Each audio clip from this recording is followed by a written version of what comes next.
पहुंचेंगे, लेकिन मैं एक बार फिर से हैदराबाद चली जाती हूँ। संजय हमारे साथ लगातार ग्राउंड जीरो से पहुंचे हुए हैं। संजय, हम देख पा रहे थे 7 बजे नहीं थे, उससे पहले ही लंबी लंबी कतारें वहां पर लग गई थी। अभी फिलहाल क्या तस्वीर?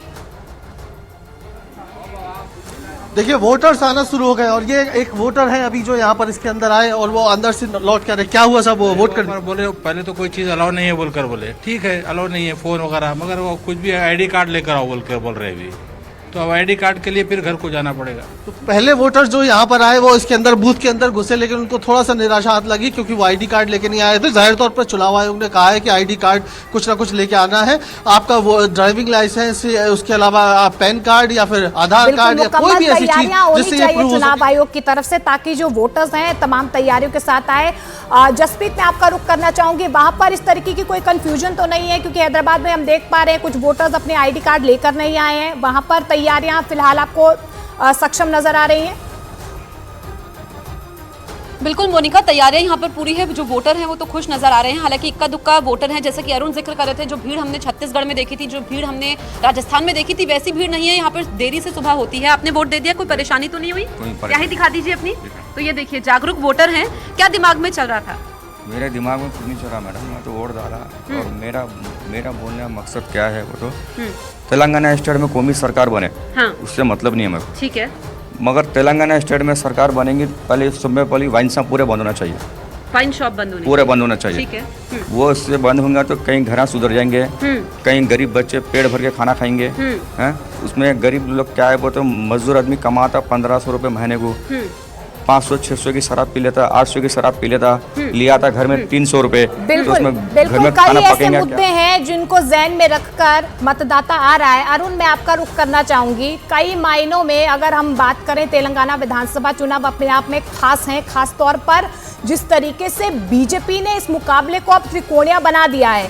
केसीआर की अगुवाई वाली बीआरएस लगातार कह रही है कि वो तीसरी हैट्रिक जरूर लगाएंगे, लेकिन कांग्रेस भी कहीं ना कहीं यहां पर टफ फाइट देती हुई नजर आ रही है। लेकिन जिस तरीके से एग्रेसिवली बीजेपी की तरफ से यहां पर लगातार चुनाव प्रचार किया गया, फिर वो चाहे बड़े चेहरे हो चाहे छोटे चेहरे हो, जिस तरीके से कमान संभाली गई है, एक त्रिकोणीय मुकाबला बीजेपी यहां पर दिखाती हुई नजर आ रही है।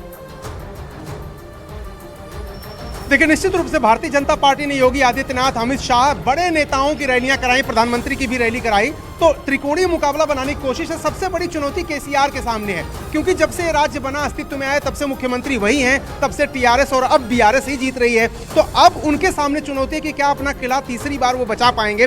पिछली बार उन्होंने अर्ली इलेक्शन करा लिया था, वो जीत गए थे और उन्होंने मार्जिन भी बढ़ाया था, 63 सीट से 88 सीट चले गए थे 119 सीटों में, तो बहुत ह्यूज मार्जिन से उन्होंने चुनाव जीता था। इस बार कांग्रेस ने जिस तरह से फाइट दी है, राहुल गांधी, प्रियंका गांधी, मल्लिकार्जुन खड़गे और रेवंत रेड्डी जो प्रदेश के अध्यक्ष हैं, उन सब ने मिलकर के केसीआर को घेरने की कोशिश की। बीजेपी भी घेर रही है, तो सत्ता उनके हाथ से क्या इस बार छिन जाएगी, निकल जाएगी, या फिर वोटर उन पर ट्रस्ट देते हैं, या फिर कांग्रेस बीजेपी में से किसी को चुनते हैं, ये बड़ा सवाल है। लेकिन जी किशन रेड्डी जिनको यहाँ पर आना, देखिए जो राजनीतिक कार्यकर्ता हैं वो यहाँ पर पहले पहुंच गए हैं, भारतीय जनता पार्टी के जो राजनीतिक कार्यकर्ता हैं या फिर जो वोटर हैं वो लोग आ रहे हैं, और अब जी किशन रेड्डी के आने का वक्त हो गया है और यहाँ पर कतार भी लगी है। आप अगर देखेंगे तो बाहर लाइन लगनी यहाँ पर शुरू हो गई है और हम आपका रुख करेंगे अरुण, लेकिन संजय से भी हम थोड़ी तस्वीरें जो हैं उनसे भी साझा कर लेते हैं। संजय, आपके वहां पर फिलहाल क्या नजर आ रहा है? कोई कंफ्यूजन अब तो नहीं है वोटर्स के मन में?